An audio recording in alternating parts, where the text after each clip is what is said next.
Hey, folks, my guest today is Igor Marinelli. He's the founder and co CEO of Traction, which makes it easy for industrial teams worldwide to detect when their machines are going to break. The company just reached $1 million in revenue and is preparing for a Series A. They were the first IoT company in LATAM to be funded by Y Combinator. And prior to that, Igor was building an app to predict health chronic diseases, Blue AI, which failed miserably, but it always happens. Igor, welcome to the top. Thank you so much, Nathan. How bad did it fail? Did you raise a bunch of capital and everyone lost money or what? It failed exactly because I didn't raise shit. So let's start with that. But basically, in our health chronic diseases app, we just basically couldn't find product market fit. So it was really hard. Me and my co-founder would spend a lot of time building the tech and just basically forgot to just navigate the problem. Very interesting. Okay, so but you say you failed because you didn't raise capital? No, of course. I think not raising capital was just like we raised a check of an angel of 75K. Not so relevant because money. There's three things money can't buy: friendship, love, and product market fit. So we spent so long trying to figure that out. And it just wasn't the right timing. It wasn't the right product. Even we were solution focused instead of problem focused, and I think that was the main reason that it did not succeed. Interesting. Okay, let's talk about Traction. Who's paying you for this tool? What's your customer like? So our customer is just really the frontline workers of every industry. An industry is just really cool because everything that you consume, everything that you wear, that you use in your day-to-day, this mic, for example, is done by some industries. And in the front line, there are the maintenance managers that are suffering from sudden breaks of their machine. So those are really the persona that we're tackling here in solving their problems. So Interesting. Okay. So the line workers obviously aren't paying directly on their personal cards, though. The company's signing up for it to protect the line workers and machines breaking. Exactly. We're basically the industrial OS, and we are better serving the long entrenched industry that for long they cannot have any prediction of any idea of when that machinery is going to break, and because of that they cannot plan their routines in advance as well.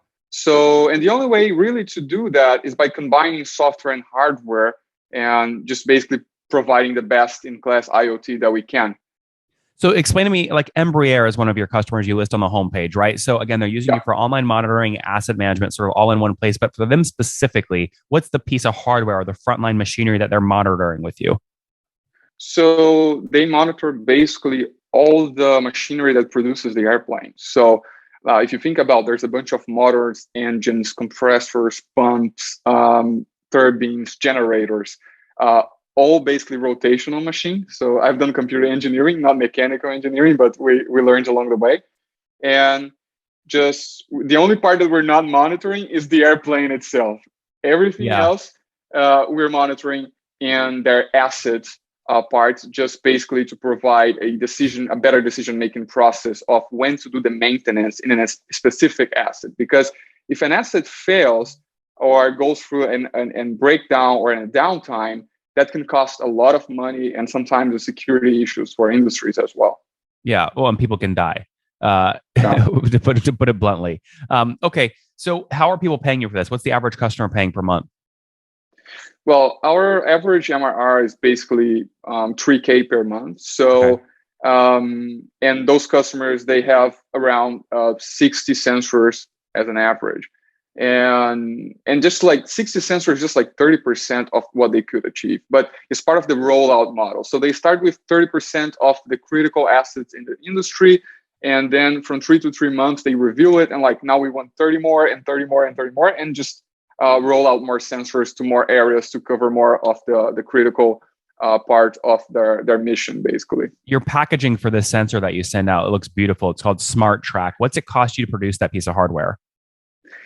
So the hardware nowadays, it costs $100 per unit, and actually it's a very good payback because we're able to provide it as $45 per month per sensor. So in terms of hardware payback, it's like 2.5 months, sometimes 4 months if we consider the delay of an industry to actually start putting you in their payroll. So, but it's really fast payback for the hardware.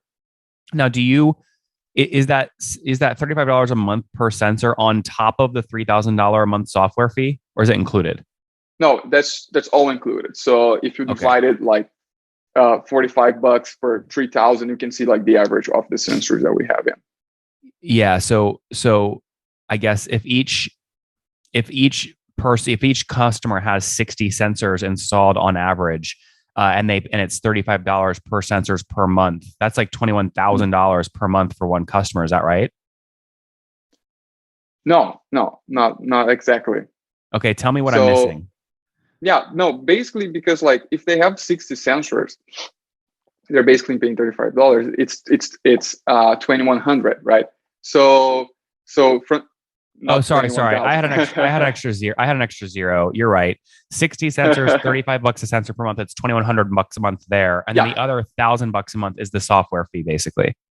Of course, yeah, and exactly. So putting all together in the package, that's almost basically $45 per sensor per month if we're considering all included. Yeah. But really, I mean, is the sensor a loss leader in that they're really paying for the software ongoing? In other words, like when you went out and like raised capital, do you say we're a hardware company or a SaaS company? No, we're basically a SaaS company, but like we have a difference that we decided along the way to also embed it into our own hardware. I mean, like IoT isn't that commodity that we think it is, especially because of installation time, setup time, and so on. So if you really nail down the hardware part, you can go to market more easily, and you can just have like more successful customers that are paying more, expanding more, and that you also can upsell more. So of course, we tried with some pieces of hardware already existing in the market, but like they don't have that good experience of installing it and forgetting that the sensor exists. So basically, like a good hardware is when you go install it and you just forget about its existence and just focus on the software part. Yep. So how many customers do you have today? We have 100 companies. Wow, 100 companies. So how many sensors are out there in the wild today that you've installed? Yeah, we're like around 3,000 sensors that it's already going on in the market. And so this basically like some of the other clients, they already have like some old versions of our hardware as well. So like it's just evolving a lot. So basically operationally saying it's 3,000 sensors, and this month we had basically like 1,000 sensors more added to the market, so 4,000 sensors. So we're growing at a pace of 30% each month. So you have 4,000 sensors. You have 4,000 sensors out right now, then. Yeah, they are arriving at this moment at the client, but basically like by the end of the month, we're going to have 4,000. And for example, so this month we grew like, we're almost getting there at the end of the month, but it will be for sure 30% growth. So Igor, can I take 100 customers times $3,000 a month? Are you guys doing about $300,000 a month right now in revenue? Yeah, it's basically like, that's how much we're achieving. What's actual though? I think you're probably doing a little bit less than that, right? Exactly. So the thing is that if you take the cohorts of the last 3 months, you have this average. And if you take the cohorts of the last like 12 months, you have basically like a smaller lower average. Yeah, exactly. Yeah. So what's MRR today? Our MRR today, so we just hit like $100,000. Yeah. That's awesome, man. Congratulations. Do you remember where you were exactly? Do you remember where you were exactly a year ago? Wow, a year ago we were at like a $10,000 per month. Oh, amazing. Okay, so, very cool. Yeah, that was basically like a 10x growth. What's driven most of the growth? Is it new customers or more sensors for your same customers? We are a bit divided into that, but honestly, like from last 3 months from now, we had a lot of very much increase in terms of the upselling of the current base. So I would say like 70% is new acquisitions and 30% is actual customers that are like asking for more. So even though we're not focused on enterprise, we focus on SMBs, but mostly medium business. we are seeing an increase of the average and MRR, like I was saying. Yep, growing nicely. Okay, talk to me about how you've capitalized the business. Are you bootstrapped or have you raised? We've raised 3.7 million bucks in seed round. That was a Y Combinator together with Soma Capital and other US funds. And also now we're just like thinking about Series A. We still have runway to go, almost like 12-month runway still. But probably we'll be raising something in between 10 or 20. We still need to close our projections. So the 3.7 million seed round that was closed this year? Yes, that was closed on March this year. Okay, cool. And most people are selling like 10 to 20% in their seed round. Is that about what you guys sold? Yeah, probably about it. Okay, cool. So you're talking like a 25 to 35 million valuation, something like that. Our valuation was a bit lower.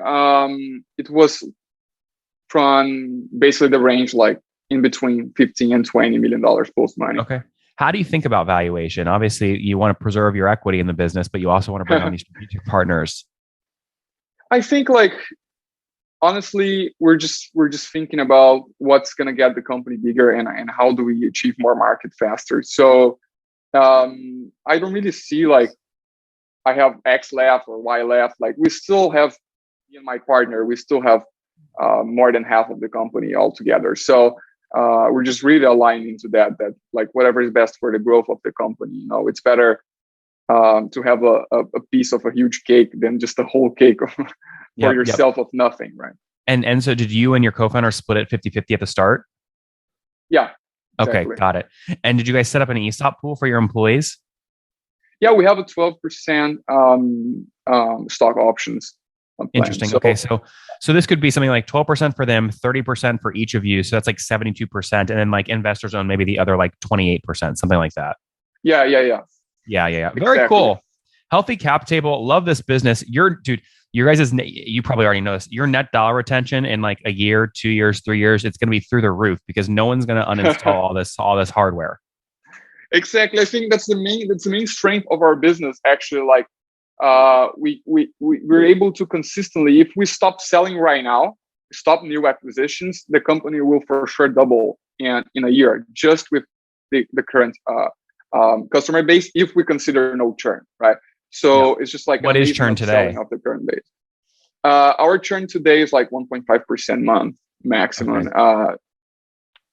Got it. So call it like 18% annually. But what's your expansion revenue over the past year?